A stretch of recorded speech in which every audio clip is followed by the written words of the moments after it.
BJP के अंदर आदिवासी leadership का घोर अभाव है। चंपाई सोरेन जी खुद अपने पुत्र को वोट नहीं दिला पाए। इसकी जो परिस्थिति है उसमें आप मोदी मैजिक काम नहीं कर रहा है। से दिल्ली गए और आरएसएस का चश्मा पहन के आए वापस, और उसमें भी धर्म में भी देखिए सिर्फ ईसाई मिशनरी दिखाई पड़ते हैं। मैं सीधा कह सकता हूं, आपका 3 सरना समितियां हैं, उसमें से 2 सरना समितियां सीधे सीधे वो बीजेपी का सरना समितियां हैं। मांग कर रहे थे कि हम भी आदिवासी हैं, हमको एसटी का स्टेटस मिलना चाहिए। क्या कुर्मी महतो सरना पूजा करता है वो आदिवासी है कि नहीं? क्योंकि आपका निर्देश है कि आप सरना ईसाई के नाम पर आदिवासियों को मुर्गा लड़ाओ। कौन होते हो स्वीकार करने वाले हम लोग को? कौन होते हो भाई? आरएसएस का ठेकेदार है? नहीं चलेगा। कि क्या वोट देना रूढ़ी है?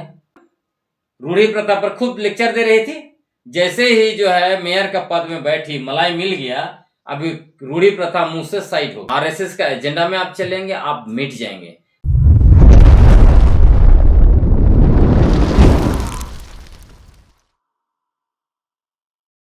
नमस्कार, जोहार। आप देख रहे हैं झारखंड स्वतंत्र खबर। आज हम लोग एक ज्वलंत मुद्दे पर बात करेंगे। चंपाई सोरेन के जो बयान आ रहा है उसी पर बात करेंगे कि सीएनटी एक्ट जमीन आदिवासियों का है, अल्पसंख्यक और ईसाइयों का नहीं, तो कैसे वहां स्कूल कॉलेज बन गया, इसका भी जांच होना चाहिए। चंपाई सोरेन वाले दूसरा बात है कि वो कह रहे हैं कि झारखंड में 5000 प्लस चर्च बन गया है, का उसमें मारंग गुरु या उसमें पूजा होता है। तो हम तमाम बात करने के लिए हमारे साथ लेखक, सामाजिक कार्यकर्ता और आदिवासी मुद्दों पर लगातार अपने मुखर पर बात रखने वाला विल्सन डुंगडुंग है। उन्हीं से जानेंगे कि चंपाई सोरेन का इस तरह का जो बयान आ रहा है उसको आप कैसे देखते हैं। जोहार। सीएनटी एक्ट आदिवासियों की जमीन है, तो चर्च या स्कूल सब कैसे खुल गया वहाँ? देखिए, अभी मैं देख रहा हूँ कि आदिवासियों को धर्म के नाम पर आपस में लड़वाने के लिए कई लोग उठ खड़े हो गए, और इसमें आप देखिएगा कंपटीशन चल रहा है। एक तरफ मानिए चंपाई सोरेन जी, दूसरी तरफ मानिए बाबूलाल मरांडी जी, आजकल इधर मानिए अर्जुन मुंडा जी भी आ गए, उधर मैडम निशा उरांव आ गई, उसके बाद और भी आरएसएस बीजेपी के और कुछ धांगर लोग हैं। तो मैं ये सोच रहा था कि आखिर ये कंपटीशन इनके बीच में क्यों चल रहा है। तब यह समझ में आया कि बीजेपी के अंदर आदिवासी लीडरशिप का घोर अभाव है। पिछले चुनाव में आपने देखा होगा, उसके बाद विधानसभा का उपचुनाव में भी आपने देखा होगा, एक सीट में जो हुआ घाटशिला में, ये 4 पूर्व आदिवासी मुख्यमंत्री एक व्यक्ति को जिताना किया और भी 10,000 वोट उनका कम कर दिया। चंपाई सोरेन जी खुद अपने पुत्र को वोट नहीं दिला पाया। तो इसकी वजह से अब ये हो गया है कि बीजेपी में पूरा का पूरा लीडरशिप वैक्यूम हो गया, खाली हो गया। तो 2029 में बिना लीडरशिप का कैसे लड़ाई लड़ेंगे? क्योंकि पूरे देश की जो परिस्थिति है उसमें आप मोदी मैजिक काम नहीं कर रहा है। तो आप बात रहा कि किसको जो है कि बागडोर दिया जाएगा।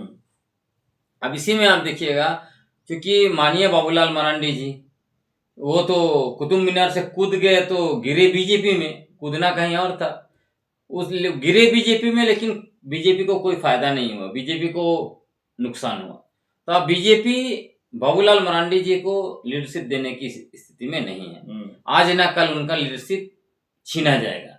तो इसी डर से वो आजकल देखिएगा बड़े पैमाने पर सरना सनातन एक है वगैरह का नैरेटिव बनाते रहते हैं, ताकि बीजेपी आरएसएस खुश हो जाएगा तो थोड़ा सा कम से कम लीडरशिप न छीने।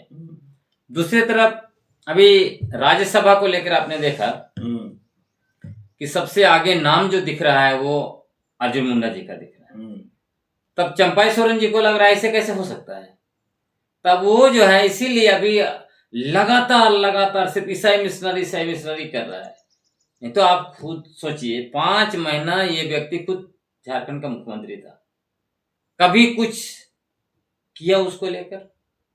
जो बात अभी उठा रहा है तो उसी समय में ना उनको जांच एजेंसी बैठा देना चाहिए था। हाँ?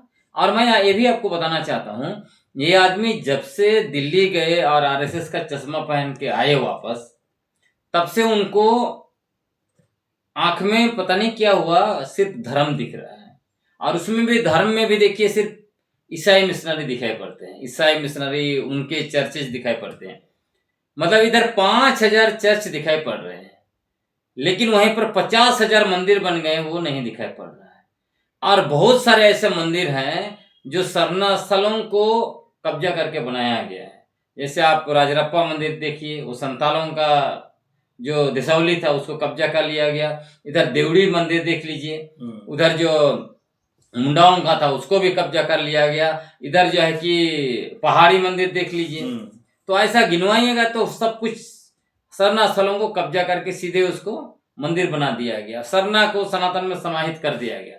ये इनको नहीं दिख रहा है, इधर अस्तित्व मिट रहा है, वो चंपाई सोरेन जी को नहीं दिख रहा है। इसलिए नहीं दिख रहा है क्योंकि उनको अब सिर्फ और सिर्फ कैसे भी करके कुर्सी में बने रहे, लीडरशिप में बने रहे, क्योंकि आज ना कल इनका भी खत्म होने वाला है, लीडरशिप इनका भी खत्म हो गया है।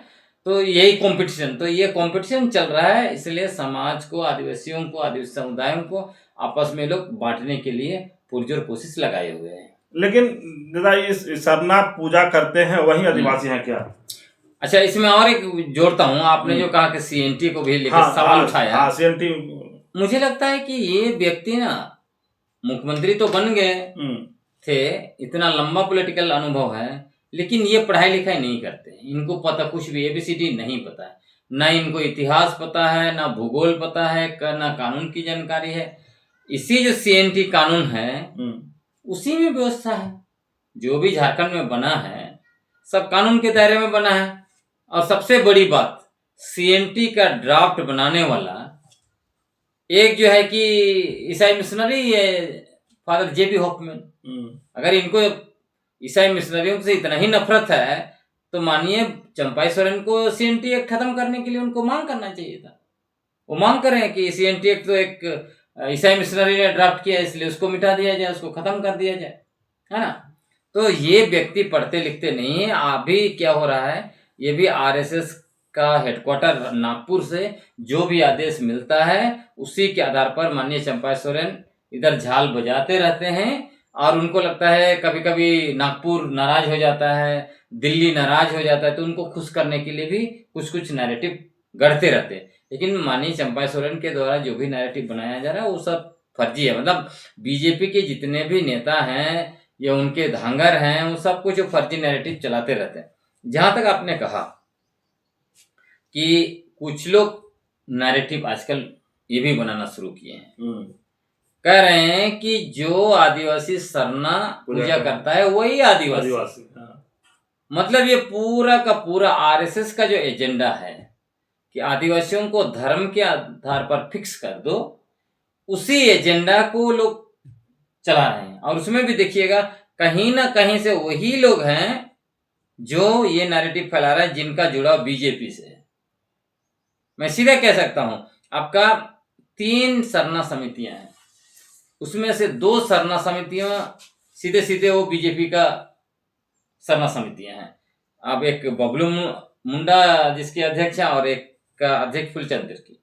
आपको याद होगा फुलचंद तिर्की का सरना समिति ये जो है 2016 में जब रघुवर दास जी मुख्यमंत्री थे झारखंड के, उस समय में झारखंड के सारे पवित्र सरना स्थलों को, देसावली और जायर स्थान को लैंड बैंक में डाला गया था।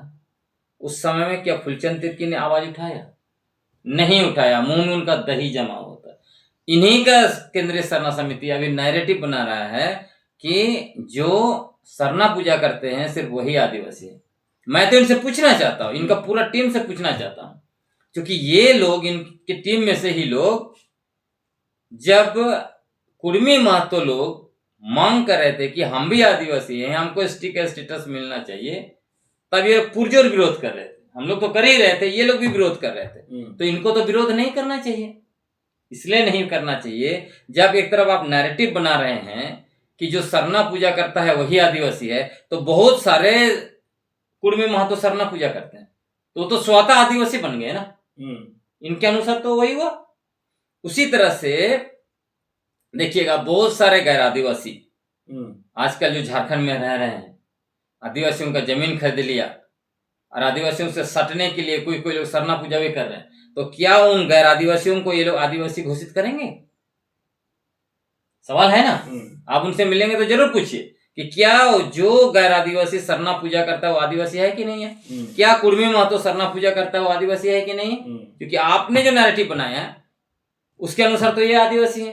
आपको मैं बताना चाहता हूँ अवधेश जी, ये जो लोग भी नैरेटिव बनाते हैं बिना सोचे समझे, सिर्फ सोशल मीडिया में बने रहने के लिए, चर्चा में रहने के लिए सब फर्जी नैरेटिव बनाते हैं। क्योंकि ये लोग पढ़ते लिखते तो है ही नहीं है, तो कैसे इनको पता है।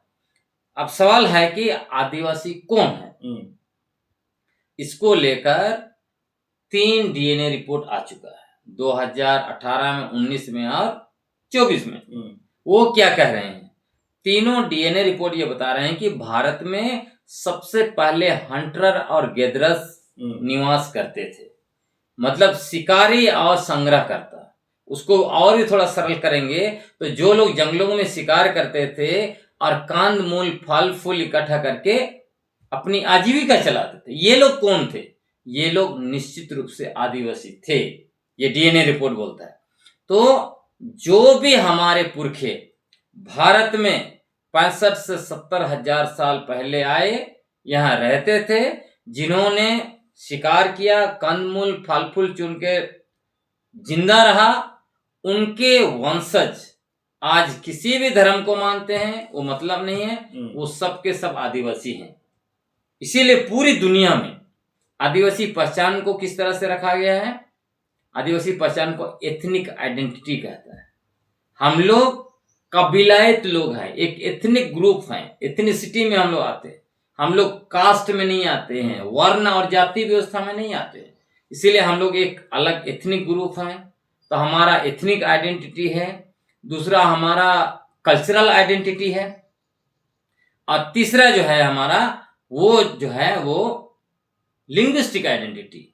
कल्चर आइडेंटिटी में आप देखिए, जितने भी आदिवासी, चाहे कोई धर्म मानता हो नहीं मानता हो, सब लोग हमारे पुरखे जैसे नाचते थे, गाते थे, जैसे जीते थे, उसी टाइप का जीता है। रंग रूप सब देख लीजिए, सब वैसे ही है। लिंग्विस्टिक आइडेंटिटी, मैं तो कभी कभी दंग रह जाता हूं, ये सारे लोग जो ये नैरेटिव बनाते हैं कि जो सरना पूजा करता है वही आदिवासी है, ये लोग खुद अपनी भाषा नहीं जानते हैं। तो यदि ये 3 के आधार पर आदिवासियों को चुना जाए, एथनिसिटी, कल्चर और लैंग्वेज, लिंग्विस्टिक आइडेंटिटी, तो ये लोग तो खुद छट जाएंगे, है ना। लेकिन क्योंकि आका का निर्देश है कि आप सरना ईसाई के नाम पर आदिवासियों को मुर्गा लड़ाओ, हमारे लिए वोट जुगाड़ करो, ताकि आपको जो है कि मलाई देंगे।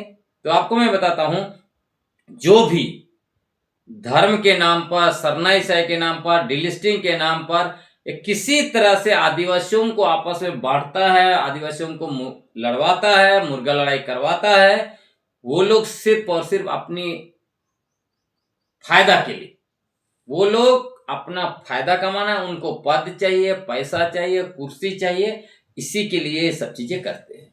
लेकिन ईसाई बन गए हैं, वो घर वापसी का शौकत, ये उन लोग का भी कहना है।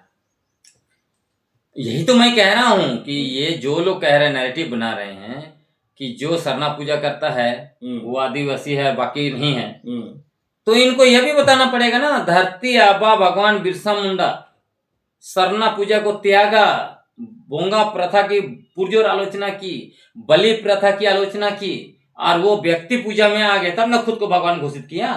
आज उनके अनुयायी है, किसका पूजा करते हैं? क्या वो सरना पूजा करते हैं? सरना पूजा नहीं करते हैं। वो किसकी पूजा करते हैं? धरती आबा भगवान बिरसा मुंडा की पूजा करते हैं, व्यक्ति पूजा करते हैं। वो आदिवासी है कि नहीं है? तब तो इनको तो धरती आबा भगवान बिरसा मुंडा को भी मानना छोड़ देना चाहिए। उसकी तरफ ताना भगत लोग, क्या वो सरना पूजा करते हैं? क्या हरिया चढ़ाते हैं? क्या बलि प्रथा पर विश्वास करते हैं? नहीं करते हैं। 25,000 आदिवासियों ने 2011 में लिखा कि हम कोई धर्म को नहीं मानते हैं, तो सरना धर्म को भी नहीं मानते हैं, कोई पूजा पाठ नहीं करते हैं। क्या वो आदिवासी है कि नहीं है? तो ये लोग ऐसे ही जो है कि फर्जी नैरेटिव। अब ये भी आप सोचिए, मैं तो हंसता हूं, ये लोग जो लोग कहते हैं कि जो ईसाई धर्म को मानता है वो वापस आएगा तो हम लोग स्वीकार करके, तुम कौन होते हो स्वीकार करने वाले? हम लोग को कौन होते हो भाई? किसने तुमको ठिका? आरएसएस ने तुमको ठिका दे दिया है? भाई तुम खुद अपनी भाषा नहीं जानते हो, तुम्हारा सर्टिफिकेट निकालेंगे तो वहां कुमार कुमारी देवी लिखा हुआ है और हमको लेक्चर दे रहे हो, है ना। खुद का ठिकान नहीं है। हम लोग जंगल में रहे, अभी भी आप जाके देखिए किस टाइप से प्रकृति के साथ जी रहे हैं, प्रकृति के साथ सहअस्तित्व में जी रहे हैं, कैसे प्रकृति के साथ रहते हैं, कैसे प्रकृति का संरक्षण कर रहे हैं। तो ऐसे ही लोग बात करता है जैसे इनको किसी ने आदिवासी बनाने का और आदिवासी से बाहर निकालने का ठेका दे दिया है। आरएसएस का ठेकेदार नहीं चलेगा, है ना। क्योंकि हमारे पुरखे तय करके गए हैं कि जो आदिवासी हमारे पुरखे जो थे वो हमारे पुरखे था, उनके वंशज है। सिंपल सा बात है। अच्छा, जनजातीय स्वराज संबंध के संरक्षक जो है गणेश भगत, उनका भी एक बयान आया है। वो कह रहे हैं धर्मांतरित लोग आदिवासियों को आरक्षण बंद होना चाहिए क्योंकि रूढ़िवादी व्यवस्था छोड़ चुके हैं वो लोग। ये जो जनजातीय सुरक्षा मंच है, ये चाहे राष्ट्रीय अध्यक्ष हो गणेशराम भगत हो या जो है कि इनके झारखंड के कर्ता धर्ता आपका संदीप उरांव, सोमा उरांव, आपका मेघा उरांव, सनी टोप्पो, ये सब लोगों को भी पूछ लीजिए। आप उनको सवाल पूछिए कि क्या वोट देना रूढ़ी है, चुनाव लड़ना, मंत्री बनना रूढ़ी है क्या, हाथ में लाल धागा बांधना रूढ़ी है क्या, आदिवासी रूढ़ी है। उसके अलावा बड़ी बड़ी गाड़ियों में घूमना, मोबाइल रखना, हाँ, ये ब्रांडेड कपड़े पहनना, ये सब रूढ़ी है क्या। मतलब ये बकवास करते हैं ये लोग। ये किन को बता रहे हैं? खुद ही जो है वो सब कुछ छोड़ के मंदिर में ये लोग घंटी बजा रहा है और दूसरों को लेक्चर दे रहा है। मतलब जितने भी जनजातीय सुरक्षा मंच के लोग हैं, खुद ही जो है कि सरना धर्म को छोड़कर हिंदू धर्म में धर्मांतरित हो गया है और हमको जो है कि लेक्चर दे रहा है। ये लेक्चर सुनने योग्य है। और आप सोचिए, यही गणेशराम भगत है ना जिन्होंने कहा था सरना झंडा आदिवासियों का नहीं है, इसको उखाड़ के फेंकना चाहिए। यही जनजातीय सुरक्षा मंच के सोमा उरांव ने क्या कहा, यदि सरना कोड मिलता है तो हम हाई कोर्ट और सुप्रीम कोर्ट में इसको उड़ा देंगे। इन्हीं की सरकार थी ना 2016 में जिसने सारे सरना स्थलों को लैंड बैंक में डाल दिया। ये रूढ़ी प्रथा की क्या बात करेंगे? आदिवासी रूढ़ी प्रथा का लेक्चर जो है गणेशराम भगत और ये जनजातीय सुरक्षा मंच और बीजेपी वाले लोग ना दे। एक मैडम रूढ़ी प्रथा पर खुद लेक्चर दे रही थी, जैसे ही जो है मेयर का पद में बैठी, मलाई मिल गया, अभी रूढ़ी प्रथा मुंह से साइड हो गया। तो ये लोग ना रूढ़ी प्रथा को जानते हैं, ना कभी जिया है, बस आदिवासियों को बांटने के लिए रूढ़ी प्रथा का बात करता। असल में ये लोग आरएसएस और बीजेपी का एजेंट है। आरएसएस ने इनको काम दिया है कि आदिवासियों के बीच रूढ़ी प्रथा, परंपरा के नाम पर, सरनाईसाई के नाम पर, डिलिस्टिंग के नाम पर भ्रम फैलाओ और बीजेपी के लिए वोट जुगाड़ करो। तो ये लोग बीजेपी का वोट जुगाड़ करने के लिए ये सब चीजें करते हैं। ये लोग चाहते हैं कि आदिवासियों का वोट जुगाड़ी करो। बिना आदिवासियों का वोट तो बीजेपी सत्ता में झारखंड में नहीं आ सकती है, इसीलिए ये लोग वोट जुगाड़ी कर रहे हैं। इसलिए मैं इनको बहुत स्पष्ट कहता हूं, सारे आदिवासियों को भी कहता हूं कि हम आदिवासी लोग जो हैं, हम लोग धर्म पूर्वी हैं।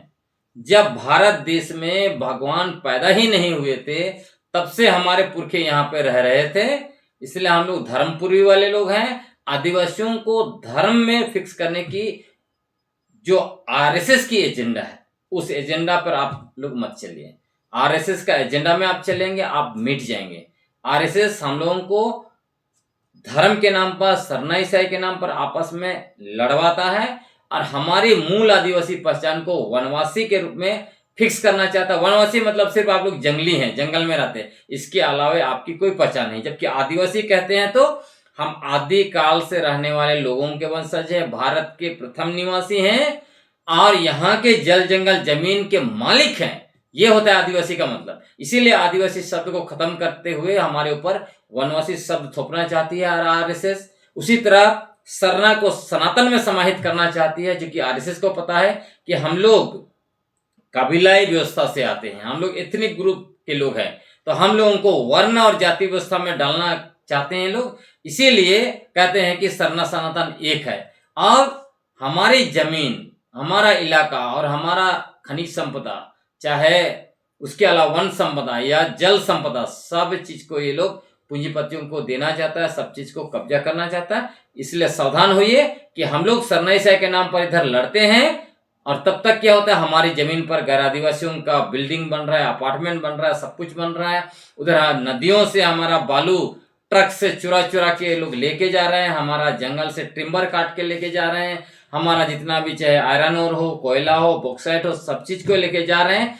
और इसीलिए हम लोगों को सरनाईशाह के नाम पर लड़ाता है। और अभी बहुत सारे आदिवासी, खासकर आरएसएस और बीजेपी के धंगर और बाकी लोग आपस में सरनाईशाह के नाम पर लड़ रहा है। इसको देख के यही आर्यों, यही सवर्ण लोग बहुत खुश हो रहा है। उनको लग रहा है आदिवासी ऐसे ही लड़ते रहेगा तो हम लोग सब कुछ लेके जाएंगे, इनकी माटी, बेटी, रोटी भी लेके जाएंगे। आपकी बेटी भी लेके जा रहे हैं, आपको याद है, देख लीजिएगा, आपकी जितनी बेटियां बड़े बड़े अफसर बन रही हैं, चाहे सीईओ, बीडीओ जैसे अफसर बन रहे हैं, उनको कोई दुबे शादी कर रहा है, कहीं अंसारी कर रहा है, कहीं कोई कर रहा है। तो आपकी बेटी भी गई, आपकी माटी भी गई, जमीन गई और रोटी भी गई, मतलब नौकरी भी सब गैर आदिवासी लोग लेके जा रहे हैं। उसके अलावा हमारे जमीन, इलाका, प्राकृतिक संसाधन सब कुछ खत्म। मतलब हम लोगों को ये लोग सरनाईशाह के नाम पर लड़ाकर हमारा अस्तित्व मिटा देगा।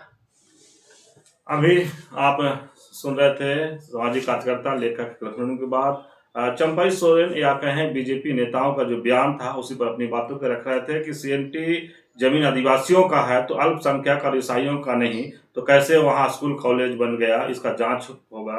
दूसरी कि झारखंड में 5000 प्लस चर्च हो गया, तो उस चर्चों में का रूढ़िवादी व्यवस्था से पूजा होता है मारंग गुरु का। तो यही सब बात लेकर कह रहे थे। लेकिन जिस तरह से कहें कि पूरे बातों को रोशनदार रखे और बताने की कोशिश की है कि जो बीजेपी के लोग किस तरह से नैरेटिव सेट करते हैं, और खास करके चंपैदा की बात की है कि अब इनको जिस तरह से तवज्जो नहीं दिया जा रहा है, जिस तरह तो कहीं ना कहीं नागपुर या दिल्ली की तरफ से कुछ कहा गया होगा, या ये बोलते हैं कि वहां पर लोग खुश हो जाए। वहीं बाबूलाल मरांडी के बारे में बताया, अर्जुन मुंडा के बारे में बताया। लेकिन सबसे बड़ी बात है कि जो कह रहा है कि सरना पूजा करते हैं वही आदिवासी हैं, उसको भी कहीं ना कहीं कड़ा ये संदेश दिए हैं कि आप लोग कौन होते हैं, हम लोग आदिवासी घोषित करने वाला, वापस आएंगे तो आपको स्वागत करने वाला।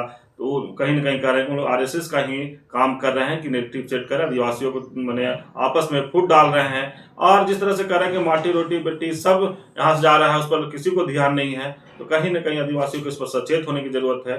तो इसी तरह खबर को देखने के लिए आप झारखंड से जुड़े रहिए। जोहार, नमस्कार।